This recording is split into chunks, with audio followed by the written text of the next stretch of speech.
Hi guys, Lee Anderson is pretty dumb. He doesn't seem to understand what claiming asylum means.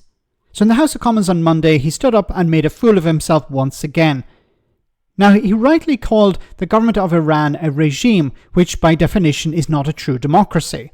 And we know that they've carried out a whole range of human rights abuses against their own citizens. But the Reform UK MP thinks that anyone coming to Britain from that state should be deported back to that state, which raises a whole range of questions.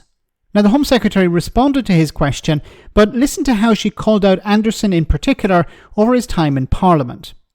Thank you, Madam Deputy Speaker. The Home Secretary, in a statement, said the Iranian regime poses an unacceptable threat to our domestic security, which cannot continue.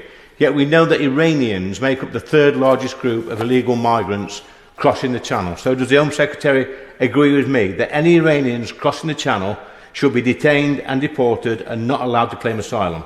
Okay. Okay. We're talking about people, if they're fleeing persecution in Iran, we know that Iran is not a real democracy, and we know that they carry out human rights abuses. So Lee Anderson is, it seems, against the whole concept of asylum. Because he's admitting it's a regime. I would imagine he would agree with me if I said, don't they carry out human rights abuses? So Lee Anderson is saying anyone arriving from Iran should be deported. But then the next question, which, apart from it being inhumane and illegal, deported to where? See, the problem is you don't have an agreement with Iran. So how are you supposed to deport people back to Iran if you don't have an agreement with them? But let's hear what Yvette Cooper had to say.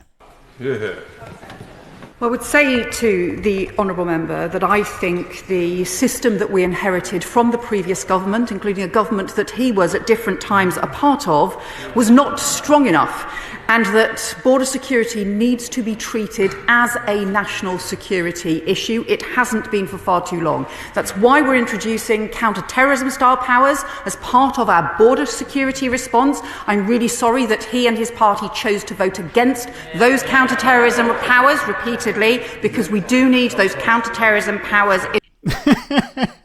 You know, it's right to call them out because, first of all, Lee Anderson was a member of the Conservative Party when they were in power. He was the deputy leader. Imagine that.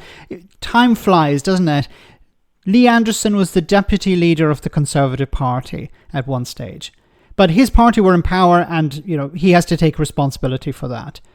And the second point, of course, is that Reform UK has voted against measures to give the security services more power, to give the Home Office more power to deal with people coming in who may be engaging in terrorism. Now, it's important to remember that when people come in, their claim is processed, and if there are background checks that need to be carried out, you need to work with other countries to achieve that. Now, this is what it seems what the government are trying to do. The Conservatives decided not to go down that road. The Conservatives decided we're not going to process people's claims. Robert Jenrick was saying by processing claims it creates a pull factor, which is beyond absurd. But it's right that Lee Anderson is called out here. He is part of the problem that he is talking about. His party refused to process claims. His party refused to engage with other countries. Now, I don't agree with what the government is doing here when it comes to stopping or crushing the gangs or smashing the gangs. You need to create a safe route for people, but you need to process people's claims. You need to carry out background checks to see if they're in the country to engage in terrorism or to cause problems. But also, if people are coming from Iran, generally, most of those people are fleeing persecution because we know what goes on there. But Lee Anderson, it seems, wants to shut down the whole concept of asylum. Let me know in the comment section, guys, what you think. As always, your comments are greatly appreciated. Thanks a lot.